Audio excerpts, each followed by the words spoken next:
Attarzadeh, Head of Operations at Aeolus, Cyprus Airways. Enjoy the panel. Assalamu alaikum, everyone. I'm always excited to be on this stage and always love discussing the new era we are going to enter. We are going to enter the super artificial intelligence era in next 6 years and even lesser than that. It is not me who is claiming this, but it is the ex-CEO of Google, Sir Eric Schmidt, who has informed us.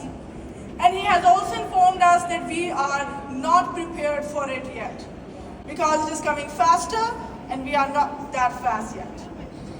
So, to start and to spark the discussion, I would first start to introduce my panel, and I want you, Ms. Lareb, to introduce yourself a brief. Yeah, hi, good afternoon, everyone. Dynamic Captain Rizwan Taj. I think I can give your intro as well. I know you quite well, but I still would like you to introduce yourself a little. Thank you so much. Rizwan Taj from Airways Aviation Academy. I'm one of the pilot instructors in the academy. We are a global academy with locations in Europe, Australia. I'm currently based in Airways Aviation Academy here in Dubai, where we conduct a bunch of theory, the basic simulator, the foundation course, and that's a little bit about myself. As an instructor over the last 10 years, I've met a lot of students who have always asked me this question, so this topic about AI is quite a close one, so really looking forward. Thank you so much. Thank you, Captain Rizwan. And then we have another one to be alone over here discussing the things and making it, what should we call it? Incomprehensible for everyone. Just make it easy. Okay, so let me introduce myself now. I'm Captain Qadar Sarfraz. I'm into this industry since 2011. So it's been like 1.5 decades, yeah? I'm not that old, by the way. But I'm disrupting the traditional aviation training model. We talk about the automation, we talk about AI, but are we changing our classrooms as fast as we are changing the cockpits? This will be our discussion. So my first question, or let us start the discussion from all of you, specifically being trained, yeah, like me. What do you see in next 10 to 20 years? Where do you see the commercial pilots and the commercial airlines? Do you think that the human pilots will be replaced?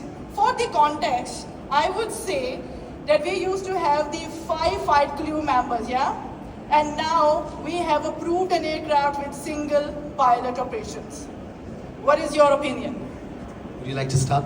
Oh yes. You start. All right, so let me first start off by saying we haven't reached a point where it's one pilot yet. We're still very much in 2-pilot mandatory operation. And I don't think so that's a bad thing, even in the next couple of decades. By the way, AI is not going to take over pilot jobs anytime soon. Maybe in the next couple of decades, we might go from 2 mandatory pilots to 1. But even that does not mean it's a bad thing. Because I know a lot of people were scared in the 1980s and 70s when they said, oh, we don't need 4 people in the crew, in the cockpit anymore. Yeah. We didn't really have a pilot shortage because of that. The number of aircrafts being ordered, the number of pilots in demand, the number is so massive that even if we go to a point where we only need 1 mandatory pilot in the flight deck, we will still need pilots because the population is increasing, obviously.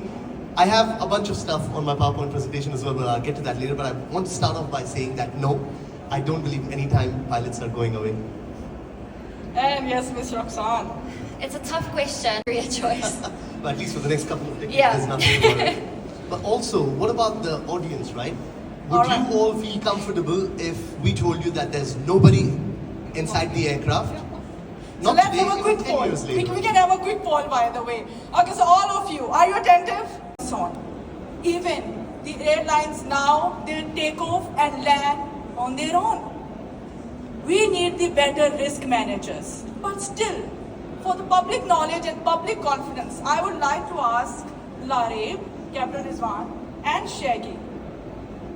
What do you think about the public confidence? Do you think that the people in next decade, will they board a flight, a pilotless flight in Dubai? In my opinion, it's very impressive to have AI advancement, honestly speaking. But I believe there are more passengers, those are those want to fly in the airplane, which is with human pilot. But I believe human pilot and AI collaboration makes it works. Rather than, if you ask me personally, in my opinion, I would not go in an airplane where I know there is no human pilot, because if I talk about AI, so AI takes the decision upon the previous experiences, while human can take decision in any with the new experiences as well, with the new situation as well. So that's why I believe that the passengers, it may vary passenger to passenger, but I believe currently, if I talk about it, no, it might rough trust, because people will more rely on the person who is with more experience and with the human capable thing. I agree. And what is your point of view about this, Shaghayegh, that how automation can build confidence in public? Captain, I know you already asked a question about if there'll be only one pilot.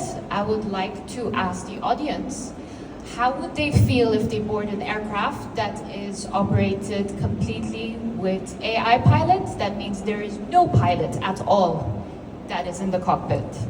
Can you show me any hands? I see one. Am I mistaken? I just see one. So this is a room full of aviation professionals and expertise, and I can just see one person. So having to have that confidence in the public, like the everyday traveler or a nervous traveler or families in today's world. Is it something that's going to happen in the future? It's inevitable. I also want to quickly jump in and say planes do not take off and land by themselves.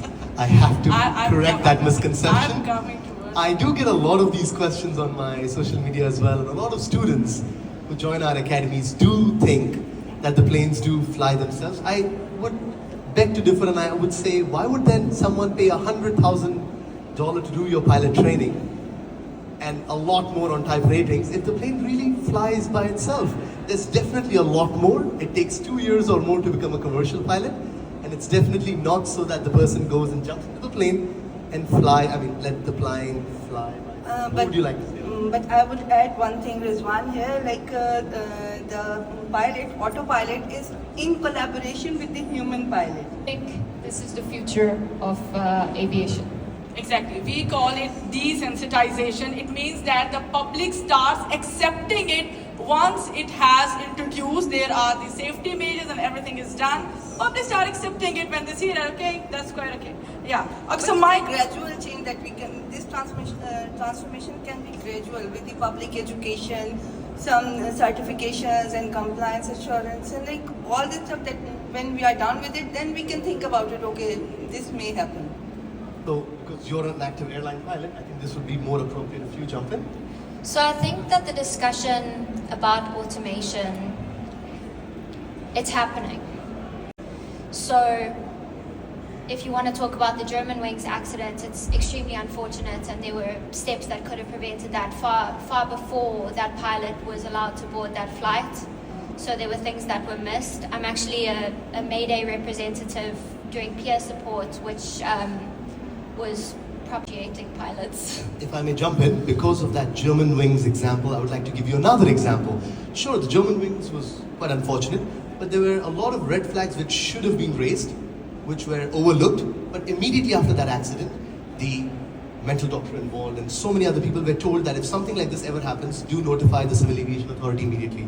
Also, we took care of that situation by mentioning that a cabin crew has to go inside the flight deck if there's only one pilot.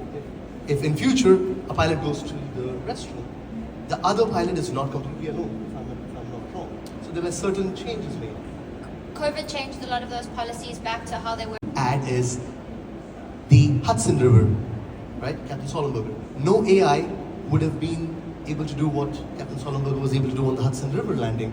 So yes, there might be some incidences where you might say, oh, but the AI would have done a better job in this. But if you look at the big picture, if you look at all the other major accidents, there have been so many situations where pilots had to jump in and solve that situation. And by the way, AI is only good at doing what you tell him to do.